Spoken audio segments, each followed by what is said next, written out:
സിറിയയിലേക്ക് പോവുകയായിരുന്ന റഷ്യൻ വിമാനം കരിങ്കടലിൽ തകർന്നു വീണു. റഷ്യൻ പ്രതിരോധ മന്ത്രാലയത്തിന്റെ Tu-154 എന്ന വിമാനമാണ് തകർന്നത്. 91 യാത്രക്കാരാണ് വിമാനത്തിലുണ്ടായിരുന്നത്.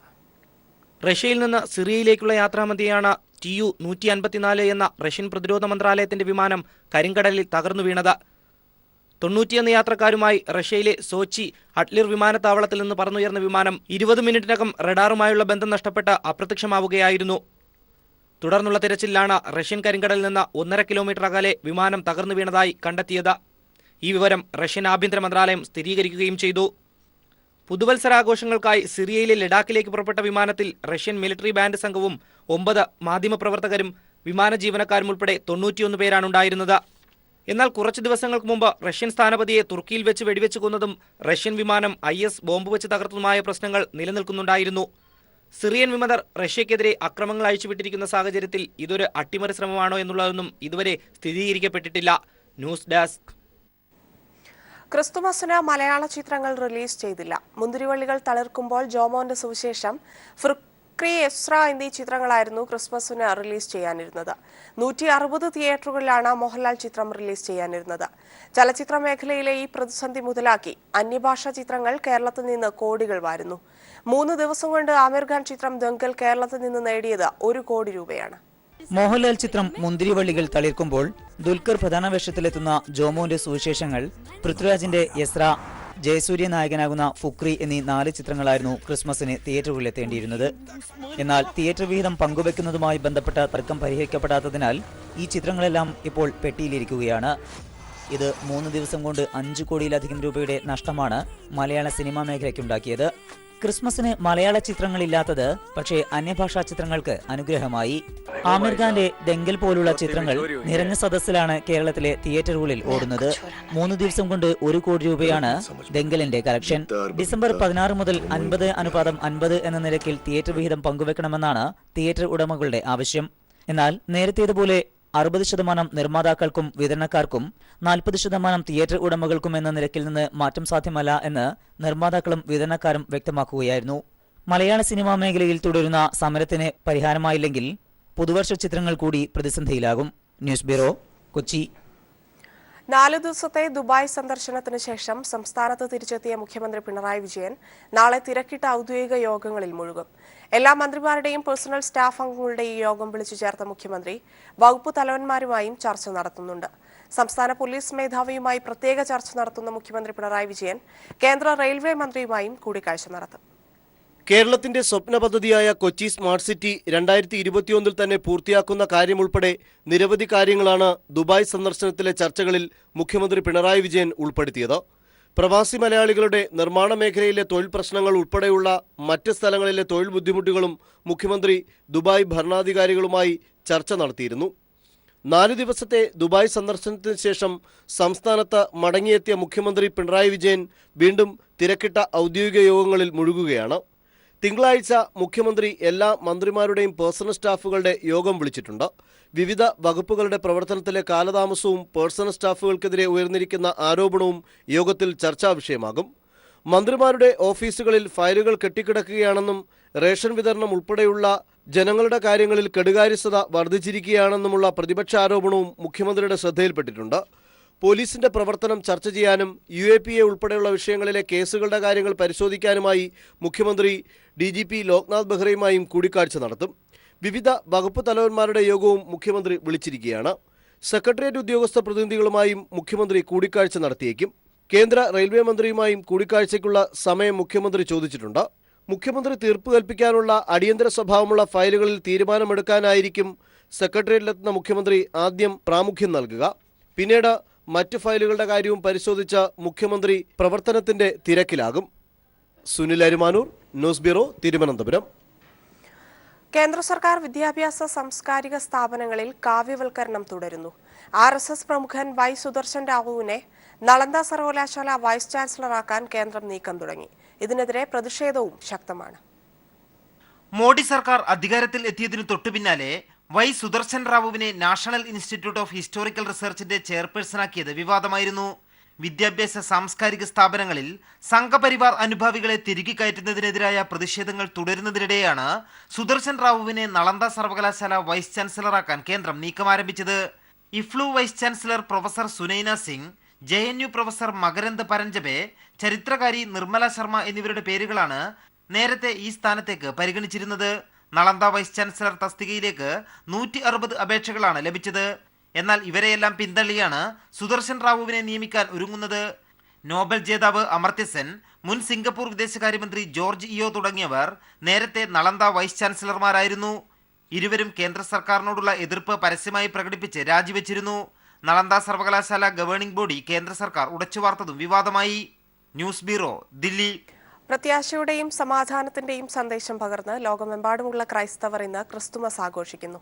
ക്രിസ്തുമസിനോടനുബന്ധിച്ച് ക്രൈസ്തവ ദേവാലയങ്ങളിൽ തിരുപ്പിറവി ചടങ്ങുകൾ നടന്നു. വത്തിക്കാനിലെ സെന്റ് പീറ്റേഴ്സ് ബസലിക്കയിൽ നടന്ന ആരാധനാ ശുശ്രൂഷകൾക്ക് ഫ്രാൻസിസ് മാർപ്പാപ്പ മുഖ്യ കാർമ്മികത്വം വഹിച്ചു. യേശുദേവന്റെ ജന്മസ്ഥലമായ ബത്ലഹേമിൽ നടന്ന പാതിരാ കുർബാനയിൽ 100 കണക്കിന് വിശ്വാസികൾ പങ്കെടുത്തു. കേരളത്തിലെ വിവിധ ക്രൈസ്തവ ദേവാലയങ്ങളിലും തിരുപ്പിറവി ചടങ്ങുകൾ നടന്നു. ആശയറ്റവർക്ക് പ്രത്യാശയുടെ നിറതിലാവായി, ആലംബഹീനർക്ക് അത്താണിയായി, ബന്ധിതർക്ക് വിമോചനത്തിന്റെ രക്ഷാനുഭവമായി ദൈവപുത്രൻ ഭൂമിയിൽ അവതരിച്ചതിന്റെ ഓർമ്മയിലാണ് വിശ്വാസികൾ ഇന്ന് ക്രിസ്മസ് ആഘോഷിക്കുന്നത്. യേശുദേവന്റെ ജന്മസ്ഥലമായ ബത്ലഹേമിൽ നടന്ന പാതിരാ കുർബാനയിൽ 100 കണക്കിന് വിശ്വാസികളാണ് പങ്കെടുത്തത്.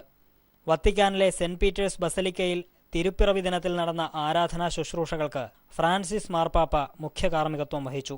ഉണ്ണിയേശുവിന്റെ തിരുപ്പിറവി ദിനത്തിൽ സംസ്ഥാനത്തെ വിവിധ ക്രൈസ്തവ ദേവാലയങ്ങളിൽ നടന്ന പാതിരാ കുർബാനയിൽ നിരവധി വിശ്വാസികളാണ് പങ്കെടുത്തത്.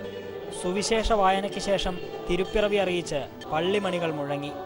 യേശുവിന്റെ രൂപമെടുത്ത് കാർമ്മികർ ദേവാലയം ചുറ്റി നടത്തിയ പ്രദക്ഷിണമായിരുന്നു തിരുപ്പിറവിയുടെ പ്രധാന ചടങ്ങ്. മെഴുകുതിരികൾ കയ്യിലേന്തി വിശ്വാസികളും പ്രദക്ഷിണത്തിൽ പങ്കാളികളായി. പ്രദക്ഷിണശേഷം പ്രത്യേകം തയ്യാറാക്കിയ പീഠത്തിൽ ഉണ്ണിയേശുവിന്റെ രൂപം പ്രതിഷ്ഠിച്ചു. കൊച്ചി സെന്റ് മേരീസ് കത്തീഡ്രൽ ബസലിക്കയിൽ സംഘടിപ്പിച്ച തിരുപ്പിറവി ആഘോഷങ്ങൾക്ക് കർദിനാൾ മാർ ജോർജ് ആലഞ്ചേരി നേതൃത്വം നൽകി.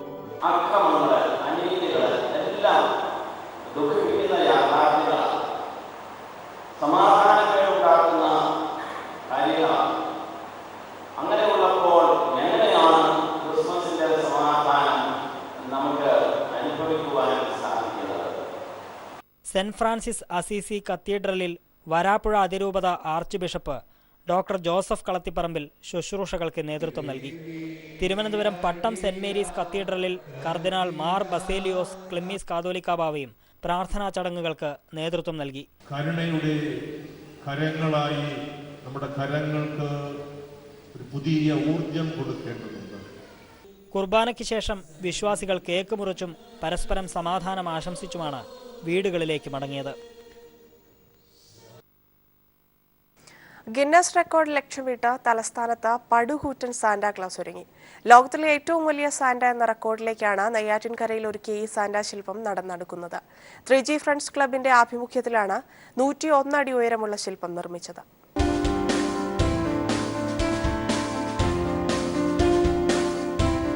നെയ്യാറ്റിൻകര ഇത്തവണ ക്രിസ്തുമസ് ആഘോഷിക്കുന്നത് വലിയ സാന്റാക്ലോസിനൊപ്പമാണ്.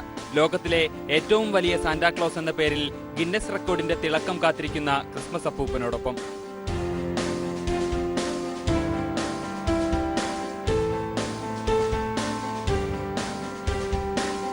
നെയ്യാറ്റിൻകര ഓലത്താനിയിലെ 3G ഫ്രണ്ട്സ് ക്ലബ് അംഗങ്ങൾ ചേർന്നാണ് 101 അടി ഉയരമുള്ള പടുകൂറ്റൻ സാന്റാ ശില്പം ഒരുക്കിയത്.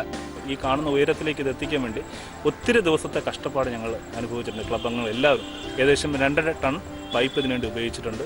ഏകദേശം 500 മീറ്ററോളം വെൽവെറ്റിന്റെ തുണി ഉപയോഗിച്ചിട്ടുണ്ട്. 350 മീറ്ററോളം മെറ്റൽ ചിപ്പ് ഇതിനു വേണ്ടി ഉപയോഗിച്ചിട്ടുണ്ട്. 65 അടി ഉയരമുള്ള ലാറ്റിൻ അമേരിക്കയിലെ സാന്റാക്ലോസ് ആണ് നിലവിൽ ലോകത്തെ ഏറ്റവും ഉയരമുള്ള സാന്റാക്ലോസ് എന്ന റെക്കോർഡിനുടമ. 2013 ഈ ഗിന്നസ് റെക്കോർഡാണ് നെയ്യാറ്റിൻകരയിലെ ക്രിസ്മസ് അപ്പൂപ്പൻ മറികടക്കാൻ ഒരുങ്ങുന്നത്. ഇതിനായുള്ള പ്രാഥമിക നടപടികൾ പൂർത്തിയായി കഴിഞ്ഞു. ശില്പിയായ രാധാകൃഷ്ണൻ ഭാവനയുടെ നേതൃത്വത്തിലാണ് 10 ലക്ഷം രൂപ ചിലവിൽ കൂറ്റൻ സാന്റാക്ലോസിനെ നിർമ്മിച്ചത്. ഒപ്പം 1 ഏക്കർ സ്ഥലത്ത് വലിയ പുൽക്കൂടും നിർമ്മിച്ചിട്ടുണ്ട്. ക്രിസ്തുമസ് ദിനത്തിലും തുടർന്നും വലിയ സാന്റായെ കാണാനായി ഒട്ടേറെ പേരെത്തുമെന്നാണ് പ്രതീക്ഷ. News bureau, Thiruvananthapuram. നോട്ട് പ്രതിസന്ധി സംസ്ഥാനത്തെ ക്രിസ്മസ് വിപണിയെ സാരമായി ബാധിച്ചതായി വ്യാപാരികൾ. ക്രിസ്മസ് വിപണിയിൽ പ്രതീക്ഷയർപ്പിച്ച കേക്ക് കച്ചവടവും നക്ഷത്ര അലങ്കാര വസ്തുക്കളുടെ വിൽപ്പനയും മുൻവർഷത്തെ അപേക്ഷിച്ച് ഗണ്യമായി കുറഞ്ഞതായും വിപണിയിലെ തിരക്ക് സാക്ഷ്യപ്പെടുത്തുന്നുണ്ട്.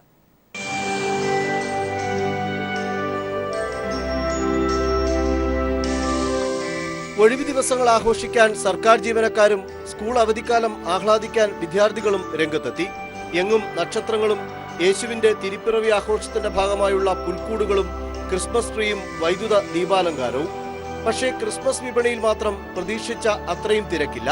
കച്ചവടം പൊടിപൊടിക്കുമെന്ന് കരുതി സാധനങ്ങൾ വാങ്ങിക്കൂട്ടിയിരുന്നവർ നിരാശരായി. നോട്ട് പ്രതിസന്ധി തന്നെയാണ് ഈ ക്രിസ്മസ് വിപണിയിലെ പ്രധാന വില്ലൻ. ക്രിസ്മസ് കേക്ക് വിൽപ്പന തകൃതിയാകുമെന്ന് വിചാരിച്ച വ്യത്യസ്തങ്ങളാർന്ന കേക്കുകൾ ഒരുക്കി കൂടുതൽ സ്റ്റോക്ക് കരുതിയ ബേക്കറികളിലും കേക്ക് മേളകളിലുമൊക്കെ കച്ചവടം തീരെ കുറവാണ്. തീർച്ചയായിട്ടും നല്ലൊരു പ്രതീക്ഷയുള്ള സമയമായിരുന്നു. പക്ഷേ ഈ ക്യാഷിൻ്റെ പ്രശ്നം തന്നെയാണ്. പ്രത്യേകിച്ച് ഈ 2000 രൂപയുടെ ആകുമ്പോഴത്തേക്കും കൂടുതൽ ചില്ലറ കൊടുക്കാനില്ല. അങ്ങനെ വരുമ്പോൾ പലപ്പോഴും ചെറിയ ചെറിയ കാര്യങ്ങൾ വിട്ടുകളയും. ക്രിസ്മസ് അലങ്കാര വസ്തുക്കളുടെ കടകളിലും വസ്ത്രമാളികളിലുമൊക്കെ സ്ഥിതി മറ്റൊന്നല്ല. നല്ലൊരു ഇത് വരേണ്ടതാണ്. പക്ഷേ വിപണിയിൽ ഇത് ഒരുപാട് ബുദ്ധിമുട്ടുകൾ ഉണ്ടായിട്ടുണ്ട്. അതുകൊണ്ട് ആൾക്കാരും വരുന്നില്ല. ഒരു എബോ ക്ലാസ് ആൾക്കാർ മാത്രമേ വരുന്നുള്ളൂ. ബിലോ ക്ലാസ്സും മിഡിൽ ക്ലാസ്സും വന്നിട്ടില്ല. പുൽക്കൂടിനും ക്രിസ്മസ് ട്രീക്കും കൂടുതലായിരുന്ന വില കുറച്ചിട്ടും ആവശ്യക്കാർ എത്തുന്നില്ല എന്നതും വസ്തുത. പണപ്രശ്നമുള്ളതിനാൽ ഉള്ളതുകൊണ്ട് ക്രിസ്മസ് ആഘോഷിക്കാമെന്ന ആളുകളുടെ ചിന്തയാണ് ഈ വിപണിക്ക് തിരിച്ചടിയായതെന്നും വ്യാപാരികൾ പറയുന്നു. വീണ്ടും ഒരു ക്രിസ്മസ് ആഘോഷിക്കുമ്പോൾ തന്നെ നോട്ട് മാന്ദ്യം വലിയ രീതിയിൽ തന്നെയാണ് ബാധിച്ചിരിക്കുന്നത്. പ്രത്യേകിച്ച് കച്ചവടക്കാരെ തന്നെയാണ് ഇത് സാരമായി ബാധിച്ചിരിക്കുന്നത്. ക്യാമറാമാൻ കുമാറിനൊപ്പം സുനിൽ അരിമാൻ. ശബരിമല മണ്ഡല പൂജയ്ക്ക് മുന്നോടിയായുള്ള തങ്കയങ്കി ചാർത്തിയുള്ള ദീപാരാധന ഇന്ന് നടക്കും. 22-ന് ആറന്മുള പാർത്ഥസാരഥി ക്ഷേത്രത്തിൽ നിന്നു തിരിച്ച ഘോഷയാത്ര അല്പസമയത്തിനുള്ളിൽ പമ്പ ഗണപതി ക്ഷേത്രത്തിലെത്തും. ലെസ്ലിയുടെ റിപ്പോർട്ട്. തീർച്ചയായും 41 ദിവസത്തെ വ്രതാനുഷ്ഠാനത്തിന് ഒടുവിലേക്ക് ശബരിമല സന്നിധാനത്ത് മണ്ഡലകാലം പിറക്കാൻ പോകുന്നു. അല്പസമയത്തിനുള്ളിൽ തന്നെ തങ്കയങ്കി പമ്പ ഗണപതി ക്ഷേത്രത്തിലേക്ക് എത്തിച്ചേരും. ഇവിടെ ദർശനത്തിന് വെച്ച ശേഷം മാത്രമായിരിക്കും തങ്കയങ്കി 3:30 ശേഷം തങ്കയങ്കി ശബരിമല സന്നിധാനത്തേക്ക് എത്തുക. ശരംകുത്തിയിലെത്തുന്ന തങ്കയങ്കിയെ ദേവസ്വം അധികൃതർ, എക്സിക്യൂട്ടീവ് ഓഫീസർ അടക്കമുള്ളവർ അവിടെ സ്വീകരിച്ച് ആനയിക്കുകയും ചെയ്തു. തുടർന്ന് കൊടിമര ചൂട്ടിലേക്ക് എത്തിക്കുന്ന തങ്കയങ്കി തന്ത്രിയും മേൽശാന്തിയും ചേർന്ന് സ്വീകരിക്കുകയും ശ്രീകോവിലേക്ക് എത്തിക്കുകയും ചെയ്യും. ഇന്ന് 6:30 ദീപാരാധന നടക്കുക. തങ്കയങ്കി ചാർത്തിയുള്ള ദീപാരാധന കാണുന്നതിനും സൗഭാഗ്യമടയുന്നതിനും വേണ്ടി ആയിരക്കണക്കിന് ഭക്തന്മാരാണ് ഇപ്പോൾ തന്നെ ശബരിമലയിലേക്ക് എത്തിയിരിക്കുന്നത്.